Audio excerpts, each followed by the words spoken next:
So what's new in this edition of the course?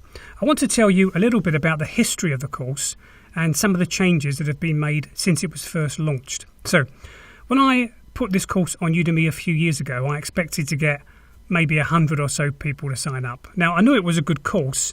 I spent years developing it as a face-to-face course. So I had user feedback on what worked well and what needed to be improved. But even so, I was blown away by the popularity of the course and the student ratings. Now, as you'll discover as you take this course, I'm a very hands-on instructor. The great thing about Udemy is that I'm in daily contact with students, and students asked for 5 changes to the course, which I've now added to this new version. So, first, people asked for shorter lectures. In the first edition of the course, lectures were about 10 to 20 minutes in length. In this new version, no lecture is longer than 10 minutes, and the average is about 5 minutes. Now, the course still has the same content, I've just created more breaks. And hopefully, this will allow you to just dip in and out when you have time. Second, people wanted more quizzes to test their learning, so I've added more quizzes and I've peppered them throughout the course. There's now a quiz after each section, and that makes 50 questions in total, plus an end of course quiz with another 40 questions. So that's 90 questions you can use to test your learning. Third, people asked for a design activity that they could use to try out all of the techniques we discuss on the course.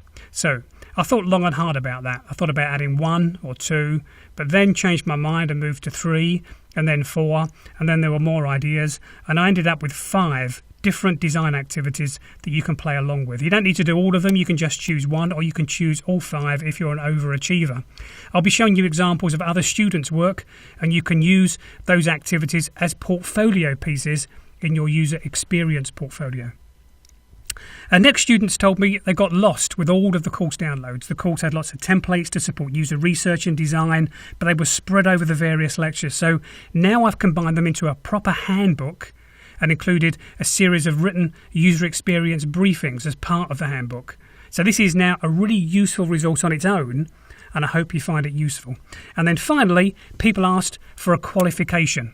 Now, this was difficult because at the time, there wasn't any. Now, I know it's amazing, but until very recently, there was no industry-recognised, vendor-independent certificate that proved you knew about user experience. So I spent time working with an independent organisation, the BCS, the Chartered Institute for IT, to create one. Now, it's taken a couple of years, but it's finally here. You can now take an examination to prove your competence, and it's called the BCS Foundation Certificate in User Experience. And this course covers the syllabus for that examination, but it's important that you know I don't have any vested interest in the qualification. I don't make any money from you taking the exam. It's an independent scheme administered by an organisation who awards a whole range of IT-related qualifications.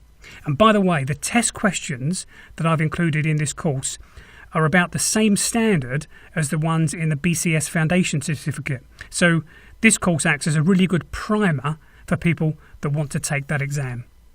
So that's the main changes I've made to the course. As well as re-recording all of the lectures, you'll also find these additional changes, and I hope you find that the course is even better and an even better match to your needs.